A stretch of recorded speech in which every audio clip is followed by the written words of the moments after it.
दोस्तों, क्या आपको प्लेन में ट्रैवल करना पसंद है? सोचिए, अगर आप प्लेन में ट्रैवल करते हैं तो ज़्यादा से ज़्यादा बिना रुके कितने टाइम तक ट्रैवल कर पाएंगे। आपकी जानकारी के लिए बता दें कि दुनिया की सबसे लंबी फ्लाइट सिंगापुर से न्यूयॉर्क सिटी तक की है, जिसमें 18 घंटे 50 मिनट का समय लगता है। लेकिन क्या हो जब आप किसी प्लेन में बैठे और आपकी फ्लाइट 35 साल तक हवा में रहे और 35 साल बाद ही उसकी लैंडिंग हो।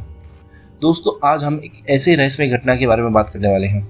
वीडियो शुरू करने से पहले अगर आप इस चैनल पर नए हैं तो प्लीज़ सब्सक्राइब करें, इससे हमें बहुत मदद मिलती है। तो चलिए शुरू करते हैं। वो दिन था 4 सितंबर 1954 का।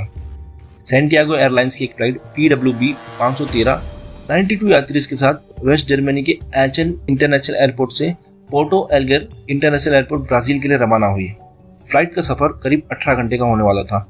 फ्लाइट में कुल 92 लोग मौजूद थे, जिनमें से 4 क्रू मेंबर्स और 88 यात्री थे। इस फ्लाइट को कैप्टन मिगुएल विक्टर करी ऑपरेट कर रहे थे। शुरू में सब कुछ ठीक था, लेकिन इस फ्लाइट में बैठे लोगों को ये नहीं पता था कि उनके साथ एक अजीबोगरीब हादसा होने वाला है। जब फ्लाइट अटलांटिक ओशन के ऊपर से गुजर रही थी तो अचानक फ्लाइट ATC के रडार से गायब हो गई। उसके गायब होते ही ATC के मेंबर परेशान हो गए और वो प्लेन से कांटेक्ट करने की कोशिश करने लगे, लेकिन उनकी लाख कोशिशों के बावजूद फ्लाइट से कोई कम्युनिकेशन नहीं हो पा रहा था और ना ही फ्लाइट रडार पर वापस दिखी। उसके बाद एक इमरजेंसी ATC मीटिंग बुलाई गई, जिसमें ब्राज़ील और जर्मनी के उच्च अधिकारी शामिल थे। उस मीटिंग में रहस्यमय तरीके से गायब हुए इस फ्लाइट की चर्चा होने लगी। सबने मान लिया था कि फ्लाइट किसी दुर्घटना का शिकार हो गई है और ATC ने डिसाइड किया कि उनकी एक टीम अटलांटिक ओशन में सर्च ऑपरेशन के लिए भेजेंगे, क्योंकि फ्लाइट की लास्ट लोकेशन अटलांटिक ओशन के पास की ही थी। लेकिन सर्च ऑपरेशन के दरमियान ना ही कोई प्लेन क्रैश का मलबा मिला, ना ही कोई बॉडी मिली, ना ही कोई सुराग। उन सबको ये लग रहा था कि प्लेन शायद समुद्र की गहराई में चला गया होगा, शायद उसकी वजह से कोई क्लू नहीं मिल रहा है। 2 साल के रिसर्च ऑपरेशन के बाद थक हार कर इस ऑपरेशन को बंद करवा दिया गया। फ्लाइट में बैठे लोगों के घर वालों ने भी अपने लोगों की वापस आने की उम्मीद खो दी थी। धीरे धीरे लोग इस घटना को भुलाने लगे थे। साथ ही में इस हादसे के बाद सैंटियागो कंपनी को 1956 में बंद करवा दिया गया था। पर इस घटना के 35 साल बाद 20 अक्टूबर 1989 को एक अनजान एयरप्लेन ब्राज़ील के पोर्टो एल्गर इंटरनेशनल एयरपोर्ट की तरफ चला आ रहा था। जैसे ही रडार पर इस प्लेन को देखा गया, सभी चौंक गए और सोचने लगे कि कौन सी फ्लाइट है जो बिना जानकारी के रडार पर देखी जा रही है। उन्होंने प्लेन से कांटेक्ट करने की बहुत कोशिश की, लेकिन सामने से कोई जवाब नहीं आ रहा था और साथ में वो प्लेन बहुत तेज गति से एयरपोर्ट की तरफ चला आ रहा था। जब लगातार संपर्क की कोशिश के बावजूद कोई जवाब नहीं मिला तो मजबूरन फौरन एयरपोर्ट के रनवे को खाली करा दिया गया। कुछ ही देर बाद फ्लाइट लैंड हो जाती है।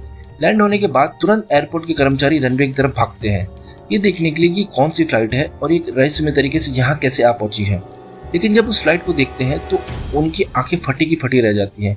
सैंटियागो की कंपनी जो 1956 में बंद हो गई थी, उस कंपनी की फ्लाइट इतने सालों बाद कैसे दिख सकती है, वो भी बिल्कुल सुरक्षित हालत में, एकदम नई की नई।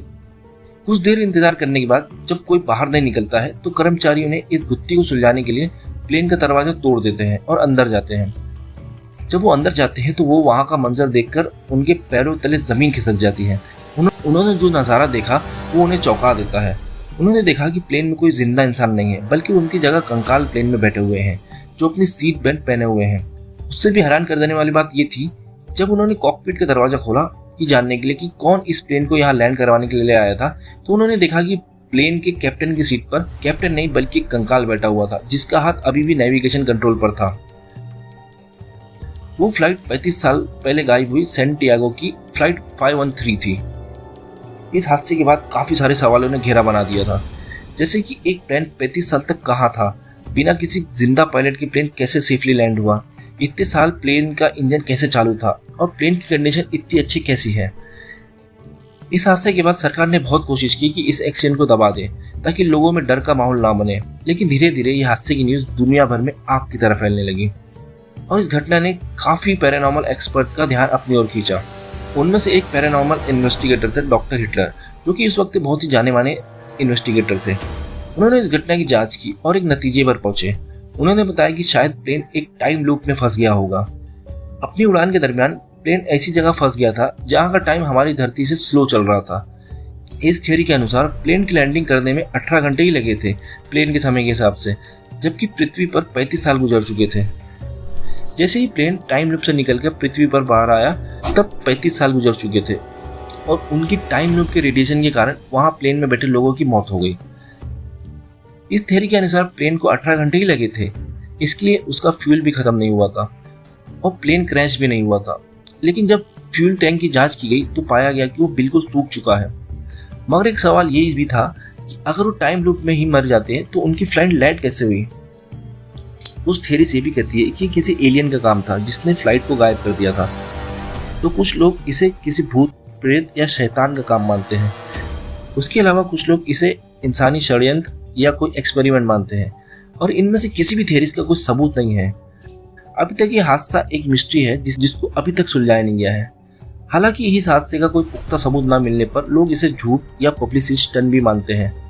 दोस्तों, आपको क्या लगता है हमें कमेंट सेक्शन में जरूर बताना।